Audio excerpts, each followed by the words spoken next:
दोस्तों, हमारे धार्मिक ग्रंथों में इच्छाधारी नाग नागिन की कई सारी कहानियां मौजूद हैं। साथ ही इसके अलावा आपने कई फिल्मों और कई टीवी सीरियल्स में भी नाग नागिन को तो जरूर देखा होगा। लेकिन अगर वास्तविकता में किसी इंसान से ऐसी बात कही जाए तो उसको आपकी बातों पर ज़रा भी यकीन नहीं होगा। लेकिन उत्तर प्रदेश के बलिया में उस दिन जो हुआ उसे देखकर सभी लोग हैरान रह गए। दोस्तों, वीडियो शुरू होने से पहले एक बार कमेंट बॉक्स में सच्ची श्रद्धा से हर हर महादेव जरूर लिखें ताकि वीडियो की शुरुआत ही अच्छी हो। दोस्तों, ये घटना घटी उत्तर प्रदेश के बलिया से 36 किलोमीटर दूर हरदिया गांव में। इस गांव में एक 400 साल पुराना कुआं है।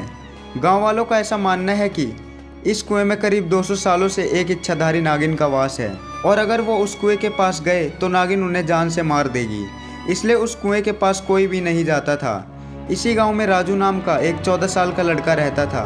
एक दिन राजू अपने दोस्तों के साथ घूमते घूमते उस कुएं के पास जा पहुंचा और कुएं से थोड़ी दूर पर वो लोग गेंद से खेलना शुरू कर देते हैं। तभी अचानक राजू से गेंद कुएं में चली जाती है। राजू के दोस्त राजू को गेंद लाने के लिए कहते हैं।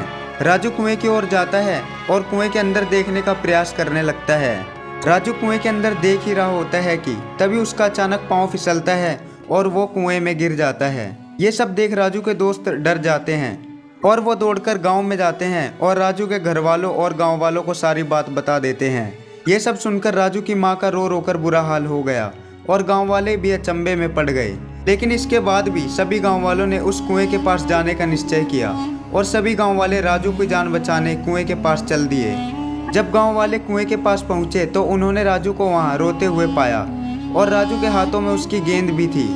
ये देख गांव वाले चौंक गए, परंतु जब राजू की मां ने राजू से पूछा तब राजू ने जो बताया उसे सुन वहाँ खड़े सभी लोग हैरान रह गए। राजू ने कहा कि मैं अपनी गेंद कुएं में देख रहा था, तभी मेरा पैर फिसलता है और मैं कुएं में गिर जाता हूँ।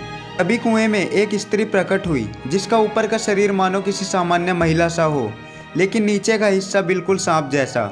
उसे देखकर मैं रोने लगा। तभी वह मेरे पास आई और उसने मेरे आंसू पोंछे और मुझे अपनी गोदी में बिठाया और कुएं के बाहर छोड़ दिया।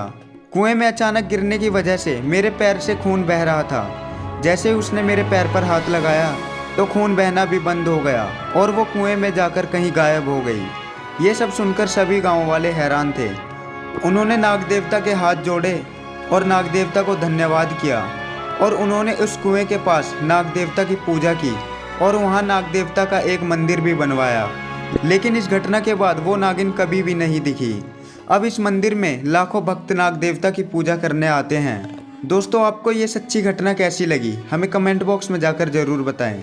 और अगर आपको जानकारी पसंद आई हो तो चैनल को सब्सक्राइब कर लें ताकि ऐसी ही जानकारी आप तक पहुंच सके। धन्यवाद।